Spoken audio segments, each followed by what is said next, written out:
Let's start with this.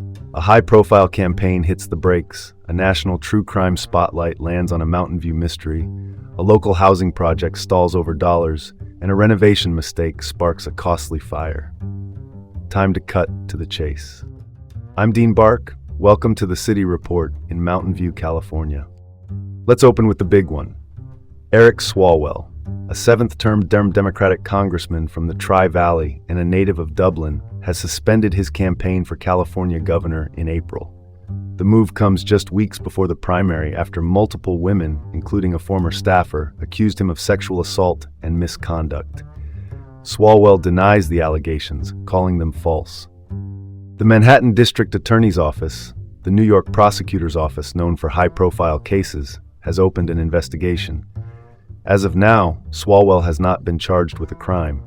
However, calls for him to resign from Congress are growing louder. Public figures in scandals face intense scrutiny that can upend careers and personal lives overnight. My view is simple. If you're running for governor, scandals like this are not just speed bumps, they're roadblocks. Moving on. NBC's Dateline, the network's long-running true crime documentary series, is set to broadcast a segment on April 10th about Alice Koo, a 36-year-old Mountain View resident who disappeared in Taiwan back in 2019. She was traveling with her husband, Harold Hurchin, a Canadian engineer who had been living in Los Altos when she vanished. In 2021, Koo's parents filed a wrongful death lawsuit. In 2023, a Santa Clara County judge ruled that she died in Taroko National Park, a mountainous park on Taiwan's east coast. A jury later awarded her family $23.6 million in damages. Hurchin was subsequently arrested on perjury charges tied to inconsistencies in his civil testimony. He has not been charged in the U.S. or Taiwan with a crime related to Koo's disappearance. The exact circumstances remain unknown. It's baffling that after a judgment that large criminal charges still haven't surfaced, justice can move at a snail's pace. Let's pivot to the next story. Mountain View Police Department, our local law enforcement agency, raided a townhouse on Morning Sun Court on March 31st after months of investigation into an alleged brothel. Neighbors reported a steady stream of men at all hours, which sparked the case back in December 2025. An undercover visit on January 29th helped build the case. During the search, officers arrested a 50-year-old man on suspicion of pimping and pandering. 2 women were found inside and denied involvement in sex work. The unit was almost empty of furniture, and the suspect told police he was paid $150 a day to open the door for customers, claiming he didn't know what was happening upstairs. The investigation is ongoing. When your neighbors are more observant than the local watch, that's a tight-knit block. Shifting gears.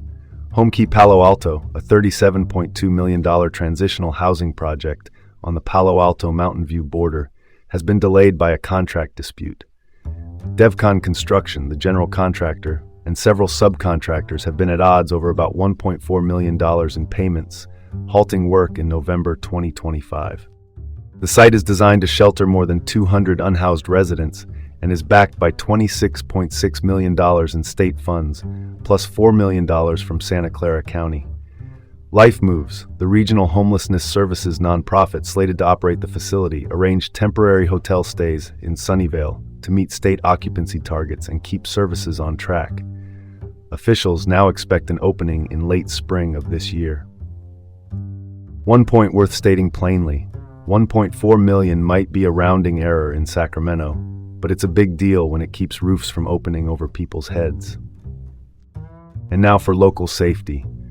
A renovation mishap sparked a kitchen fire in a vacant unit on the 1900 block of California Street near Rengstorff Park just before 4 p.m. on April 11th.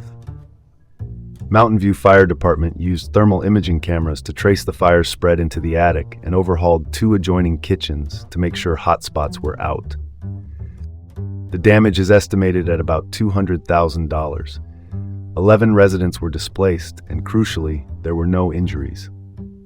The American Red Cross, the national disaster relief nonprofit, is coordinating temporary housing and support for those residents. Renovations in empty units still carry risk. Oversight matters. It's a relief no one was hurt. A $200,000 renovation mistake is one costly oops. And that's all the news that fits from Mountain View. This is the City Report with Dean Bark. Stay informed, stay safe, and join us again tomorrow.